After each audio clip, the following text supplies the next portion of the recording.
La historia comienza en el año 1908, cuando la Estación del Silencio se inauguró al sur de México. Toda la población local se mostró extremadamente feliz y emocionada con el nuevo medio de transporte de la ciudad, ya que el tren era rápido y seguro. Bueno, al menos esa era la promesa inicial. Pero eso solo duró hasta el año 1914, cuando el tren sufrió un accidente extremadamente grave, descarrilándose en una curva antes de llegar a la Estación del Silencio.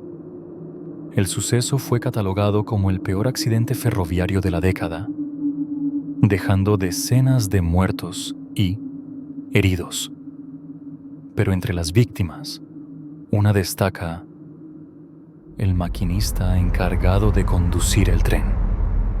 Hay quienes dicen que la causa del accidente fue una falla mecánica. Otros creen que el maquinista fue el culpable, ya que aceleró el tren al máximo, provocando que éste se descarrilara y volcara en la última curva. Con el paso del tiempo, se creó una leyenda alrededor de ese tren, afirmando que el alma del maquinista, nunca descansó desde aquel día, debido a esa culpa que sentía por el accidente y las decenas de muertes.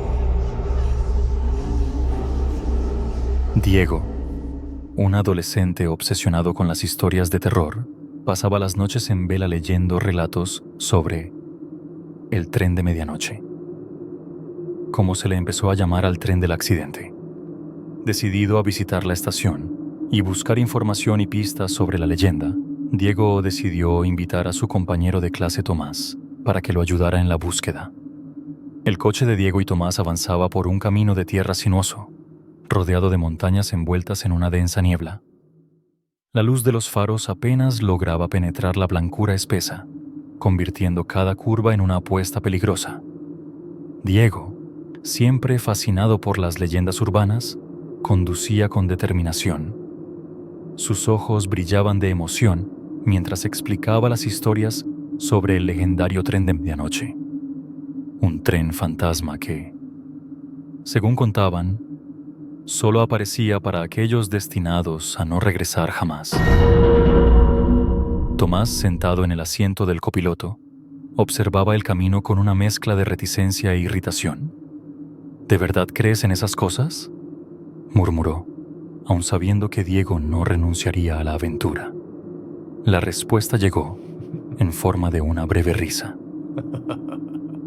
Es solo una leyenda, hasta que demostremos lo contrario. Cuando llegaron a la Estación del Silencio, el escenario parecía salido de una pesadilla. Las paredes, desgastadas por el tiempo, se alzaban como espectros contra la neblina. Un reloj antiguo marcaba las 23 horas con 47 minutos con sus agujas congeladas. Había algo extraño en el ambiente. Un silencio opresivo dominaba el lugar, como si el propio mundo contuviera la respiración. Diego, fascinado, sacó su cámara para capturar cada detalle. Tomás, en cambio, se quedó inmóvil, observando las sombras proyectadas por las luces del auto. Una creciente sensación de inquietud se apoderaba de él, como si algo invisible los estuviera observando. La neblina ahora parecía más densa, casi viva. El sonido de los pasos de Diego y Tomás se desvanecía en el silencio absoluto, como si el mundo alrededor absorbiera cualquier ruido. De repente, un sonido rompió el aire. Un silbato distante, bajo y metálico, seguido por el chirrido de ruedas sobre los rieles. Era imposible. No había trenes operando en esa estación desde hacía décadas. Tomás se detuvo de inmediato. ¿Escuchaste eso?, preguntó, pero Diego ya estaba avanzando por las vías, guiado por una mezcla de curiosidad y fascinación. El sonido se intensificó. La neblina se agitó, como si un viento invisible barriera la estación, y entonces, emergiendo de las sombras, apareció el tren de medianoche. Era algo que desafiaba toda lógica.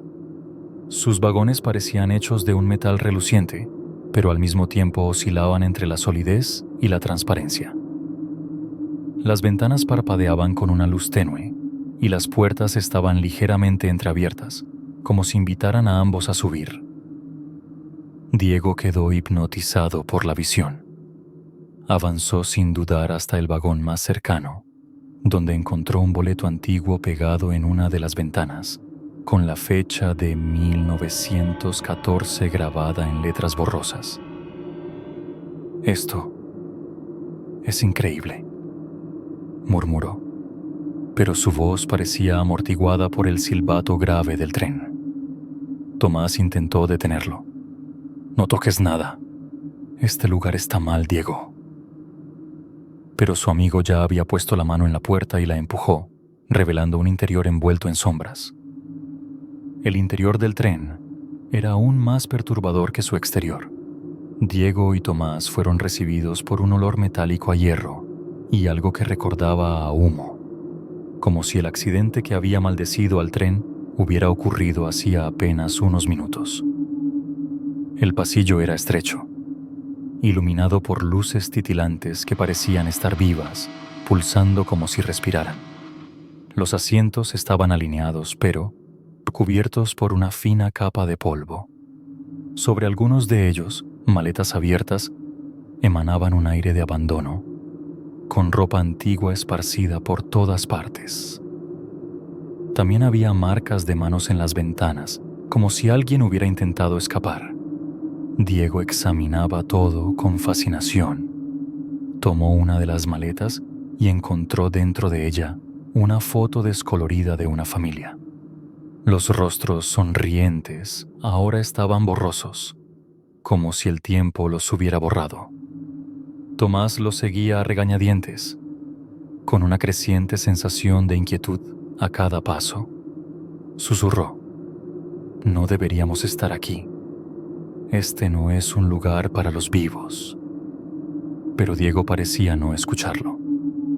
Caminaba por los vagones como si algo invisible lo estuviera llamando. En el tercer vagón, la atmósfera cambió. El aire se volvió más pesado y la temperatura descendió bruscamente. Diego se detuvo frente a una ventana y quedó inmóvil. Tomás, intrigado, se acercó para ver lo que su amigo estaba mirando. Rostros, sombras humanas, se apretaban contra el cristal, congeladas en expresiones de terror y desesperación. Sus ojos estaban vacíos, pero parecía que observaban directamente a los dos. «Nos vamos de aquí ahora», gritó Tomás, pero antes de que pudieran retroceder, un sonido de pasos resonó en el siguiente vagón. Diego avanzó, mientras Tomás se quedó paralizado por un instante. El suelo bajo sus pies parecía palpitar, como si el tren tuviera vida propia. Los pasos resonaban en el pasillo, pero cada vez que Diego avanzaba hacia el sonido, solo encontraba el vacío. La tensión en el aire era casi palpable. Tomás, aún dudoso, lo seguía, sintiendo una presencia invisible, como si decenas de ojos los observaran desde las sombras. Entonces, en el último vagón, lo vieron. Sebastián Solís, el maquinista del tren, estaba de pie en la entrada, bloqueando el camino. Llevaba un uniforme de ferroviario chamuscado en varias partes, con los bordes quemados por el fuego. La piel de Sebastián era grisácea, sus ojos oscuros, pero había algo más en ellos además de la muerte. Una mezcla de culpa y desesperación. Parecía tanto una advertencia como un prisionero. Tomás se quedó paralizado. Algo en la presencia del maquinista lo congelaba en su lugar.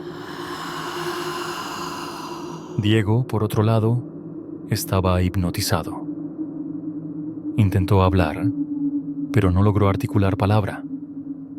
Sebastián levantó una mano, como si quisiera detenerlos de avanzar. Sin embargo, antes de que pudieran hacer algo, el tren pareció despertar de su letargo. Un sonido ensordecedor, como el grito de un animal herido, reverberó por el vagón. Las luces parpadearon violentamente y las sombras a su alrededor parecieron cobrar forma. Diego y Tomás sintieron una presión invisible que los empujaba hacia atrás. «¡Sal de aquí ahora!», gritó Tomás, esta vez agarrando a Diego del brazo y tratando de jalarlo. Pero Diego dudó, mirando al maquinista, como si pudiera entender su dolor o responder a su silenciosa súplica de ayuda. El silbato del tren sonó nuevamente, esta vez más largo y perturbador, y el maquinista desapareció en la oscuridad. Las sombras comenzaron a avanzar. Diego y Tomás corrieron, pero la estación parecía haber cambiado. La plataforma se extendía infinitamente y los rieles se retorcían como serpientes bajo sus pies. La neblina, antes inmóvil, ahora se movía de manera errática, formando figuras humanas que susurraban palabras incomprensibles. Tropezaban y tambaleaban, pero no se detenían. Detrás de ellos, el tren comenzó a moverse, sus ruedas rechinando como si estuvieran hechas de huesos. Los vagones se deslizaban por los rieles oxidados, con las ventanas llenas de los rostros de los pasajeros muertos que miraban fijamente a los fugitivos.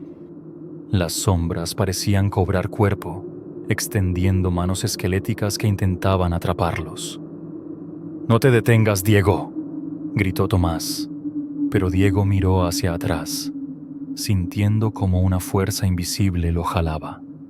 Allí, volvió a ver al maquinista, ahora de pie frente al tren en movimiento. Los ojos de Sebastián transmitían tanto dolor como una silenciosa despedida. La plataforma comenzó a temblar, como si estuviera derrumbándose bajo sus pies. El sonido del silbato del tren resonaba ensordecedor, acercándose cada vez más. Tomás fue el primero en cruzar el límite de la estación, pero Diego se detuvo por un instante, sintiendo que estaba dejando algo atrás, o tal vez una parte de sí mismo. «Diego, ahora», gritó Tomás agarrando a su amigo del brazo y tirando de él con fuerza. Con un último esfuerzo, ambos cruzaron el límite de la estación. El sonido del tren desapareció de repente, como si nunca hubiera existido. Cuando Diego y Tomás cayeron al suelo, el silencio volvió a apoderarse del lugar. La neblina comenzó a disiparse lentamente, revelando la estación del silencio como antes, inmóvil, abandonada y atrapada en el tiempo. No quedaba ningún sonido del tren, solo el zumbido lejano del viento entre los rieles. Los dos amigos se levantaron con dificultad, sus cuerpos agotados como si algo les hubiera drenado toda la energía. Sin decir una palabra, comenzaron a caminar de regreso al coche, con el miedo y el alivio mezclados en sus miradas.